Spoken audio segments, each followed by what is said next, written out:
imagine how you would feel if you were out flying somewhere and heaven forbid your drone goes in the drink. What happens then? Well, you have a soggy drone that won't fly anymore. And you have to spend another, I don't know, $1,400 was it for a drone up here in Canada? So is it worth getting DJI Care Refresh? I think so. Should you get DJI Care Refresh? I think so. Did I get DJI Care Refresh? Nope.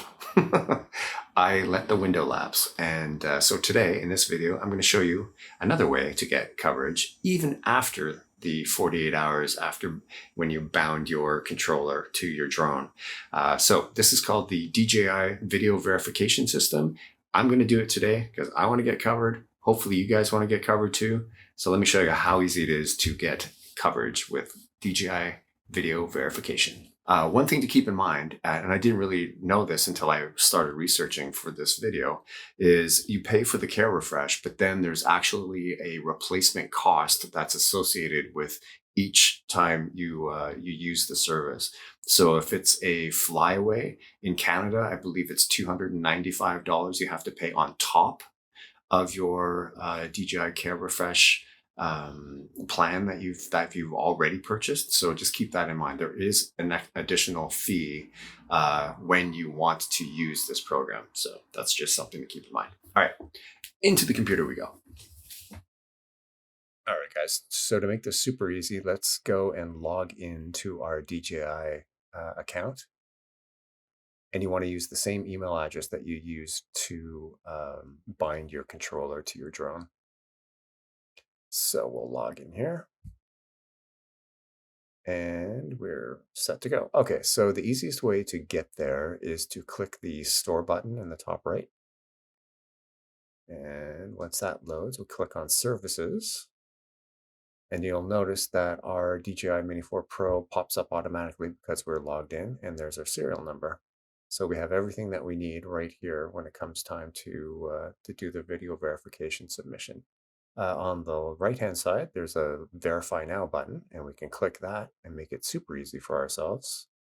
And we land on the DJI Care Video Verification page.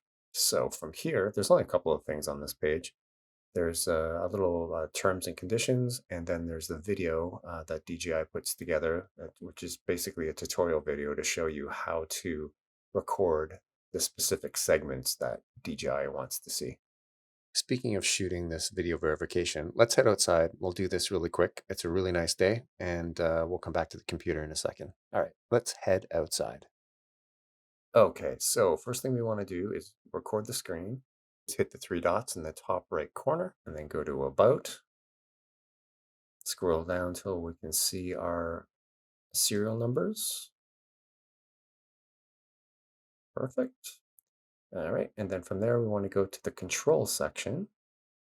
And in the control section, we want to scroll down till we see gimbal calibration. We'll click into that. And now that we're here, the only thing we need to do is click Auto Calibrate. This will calibrate the gimbal, making sure that everything works as it's supposed to. That takes a couple of seconds to do this.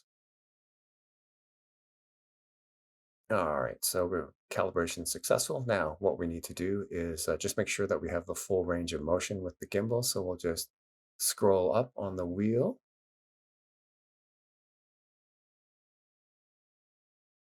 And then scroll all the way down, just making sure we have that full range of motion. DJI just wants to make sure that the gimbal is operating as it should. And once we get down to the bottom, we'll see a message that says we've reached the limits, and then we just want to reset and then go to the flight checklist. So just tap anywhere near the top of the screen, that'll pop this up. And we're looking for any type of errors or anything. So there's no errors, and we're good to go. So the only other thing we need to do is we just need to stay on the screen for 3 seconds and just record that, and then we're done. Okay, yes, so let's access that file that we just saved. So let's swipe down twice on the ribbon at the top. We want to select the gear icon. That's going to take us to our settings page. Here we want to select storage, And here we have internal shared storage and Android if you have an SD card inserted into your controller. So in this instance, we want to select internal storage. And this brings up photos and videos, music and audio. And you would figure that it would be in photos and videos, right? But it's not. There's just some random image in here from when I was marking a map one day. So that's just no good. So let's click back out again. And here's the weird thing. So if you select music and audio and then audio files, you get this little hamburger menu at the top left of your screen. So if you select that, and now we have access to other directories. So if we select video, now we have our videos. So this is the video that we just saved. So we can select that by long pressing on it until you see the blue bar, and then click over in the top right, and then you can either copy to or move to. I select move to, and now I want to go back to the hamburger menu, top left, and click on Android. And now this is our SD card, and I will just click the move button, and that's going to just drop it in the root directory of our SD card, and there it goes. So now it's on the SD. So let's just go back, make sure that it's there, click on Android, and we should see it in the root of and there it is right there. Okay, we're good to go. So now let's get that file off the card. So we've inserted it into the computer. There it is there, Android. So we'll click that and we will find our file. There it is. And we'll just save it. And you can just save it to whatever location best suits you. But you can just drag it over to the desktop or save it into another directory, whatever. So now let's head over to YouTube and upload the video. So we want to click on the plus button that says create. We will select upload video, and then we'll just go and select the file wherever we saved it on our computer. Okay, so find the file. Now let's just make sure this is the one. Okay, this is the file that we want to use. Great. So we'll click the upload button, and that'll upload your file to YouTube. Just takes a second to do that. Perfect. Okay, so let's just rename it something easier. So let's just do DJI video verification. Sounds good to me. Okay, good. And then we'll click the next button. This is the checks page. You don't need to worry about any of this stuff. This is just copyrights and all that. So we can just go right through, click next again. Okay.